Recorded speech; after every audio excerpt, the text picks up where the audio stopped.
Cataract classic రెటినాలకు world class treatment ఇప్పుడు మన బీరంగూడలో అమెరికన్ లేజర్ ఐ హాస్పిటల్స్.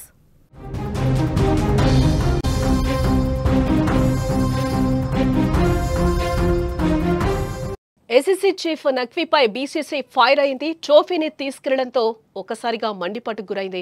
ఆయన కప్పు ఎలా తీసుకెళ్తారని కూడా ప్రశ్నించింది. ఐసీసీ సమావేశాల్లో తీవ్ర నిరసన తెలుపుతామని కూడా బీసీసీ అంటుంది. విజయం తర్వాత నఖ్వీ చేతుల మీదుగా ట్రోఫీని తీసుకునేందుకు టీమిండియా తిరస్కరించింది. భారత్ ట్రోఫీని నిరాకరించడంతో అక్కడి నుంచి నఖ్వీ వెళ్లిపోయారు.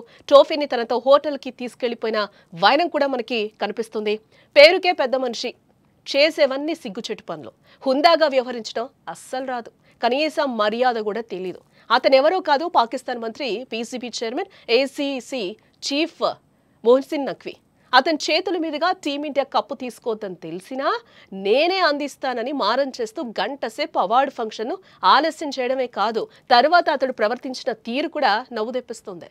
గెలిచి తీసుకెళ్లాల్సిన కప్పును గెలవకుండా తనతో తీసుకెళ్లిపోయాడు. మొహసిన్ నఖ్వీ నుంచి ఆసియా కప్పు ట్రోఫీ తీసుకోవటానికి టీమిండియా నిరాకరించింది. నఖ్వీ ట్రోఫీని అందజేస్తానని పట్టుబడ్డంతో వేడుక గంటకు పైగా ఆలస్యమై ట్రోఫీ ప్రదానం లేకుండానే ముగిసింది. Emirates cricket board vice chairman Khalid al Zarooni నుంచి ట్రోఫీని స్వీకరించడానికి భారత ఆటగాళ్లు సిద్ధంగా ఉన్నప్పటికీ నఖ్వీ మాత్రం అంగీకరించలేదు. తనతో పాటు ట్రోఫీని తీసుకెళ్లిపోయారు. నఖ్వీ నుంచి ట్రోఫీని స్వీకరించడానికి టీమిండియా నిరాకరించడం వెనుక ఓ బలమైన కారణం కూడా ఉంది. నఖ్వీ తన ఎక్స్ ఖాతాలో చేసిన పోస్ట్ టీమిండియా నిర్ణయానికి ప్రధాన కారణం. ఆదివారం చేసిన ట్వీట్లో నఖ్వీ ఫైనల్ డే అని పేర్కొన్నారు. ఆ ఫోటోలో కెప్టెన్ సల్మాన్ ఆగా, ఫాస్ట్ బౌలర్ షాహీన్ షా అఫ్రీదీతో సహా పాకిస్తాన్ క్రికెటర్లు వైమానిక యుద్ధ విమానాల ఫోటోలతో కూడిన ఫ్లైట్ సూట్లను ధరించున్నారు. ఇక ఈ టోర్నీ ప్రారంభంలో నఖ్వీ ఫ్లైట్స్ కుప్పకూలినట్టు క్రిస్టియానో రొనాల్డో ఫోటోను పోస్టు చేసి భారత ఆత్మ గౌరవాన్ని దెబ్బతీసే ప్రయత్నం చేశాడు.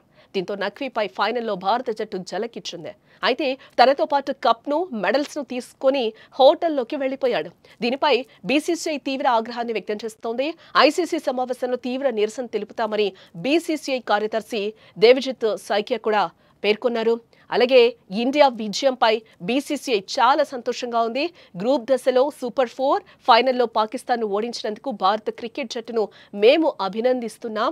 3 మ్యాచ్లు ఏకపక్షంగా జరిగాయి. మన దేశానికి చాలా కీర్తిని తెచ్చినందుకు మా ఆటగాళ్లను, సహాయక సిబ్బందిని మేము అభినందిస్తున్నాం. మా జట్టు గురించి మేము చాలా గర్వపడుతున్నాం. వారు క్రికెట్